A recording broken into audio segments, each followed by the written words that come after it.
সুষ্ঠু ভোট হলে ফলাফল যাই হোক সবাইকে তা মেনে নেওয়ার আহ্বান জানিয়েছেন জামায়াতে ইসলামের আমির ডাক্তার শফিকুর রহমান।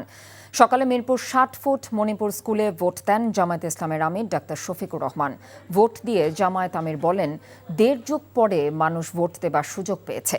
এই ভোটের মাধ্যমে দেশ সন্ত্রাসমুক্ত, দখলমুক্ত হবে আশা করে জামায়াত আমির বলেন, এমন সরকার গঠিত হবে যে সরকার ব্যক্তি, পরিবার বা দলের হবে না, সরকার হবে জনগণের।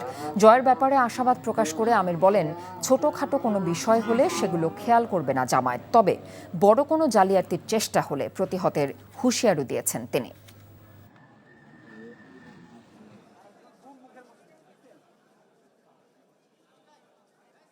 আমরা ছোটখাটো কোনো বিষয় হলে অবশ্যই এগুলাকে ইগনোর করব, কিন্তু বড় কোনো বিষয় হলে আমরা ছাড় দিব না এবং আমাদের যা করা প্রয়োজন তাই করব।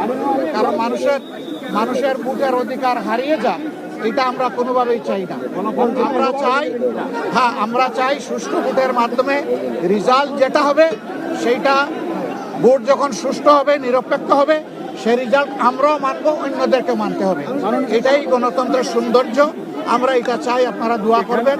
আজকের ভোটের আবারও সাফল্য কামনা করে সারা দেশবাসী প্রত্যেকটা ভোট শান্তিপূর্ণভাবে, নিরাপদে, নিঃশঙ্ক চিত্তে যাতে সবাই দিতে পারে, নারী পুরুষ সবাই মিলে। এই জন্য আমি সকলের প্রতি আহ্বান জানাচ্ছি।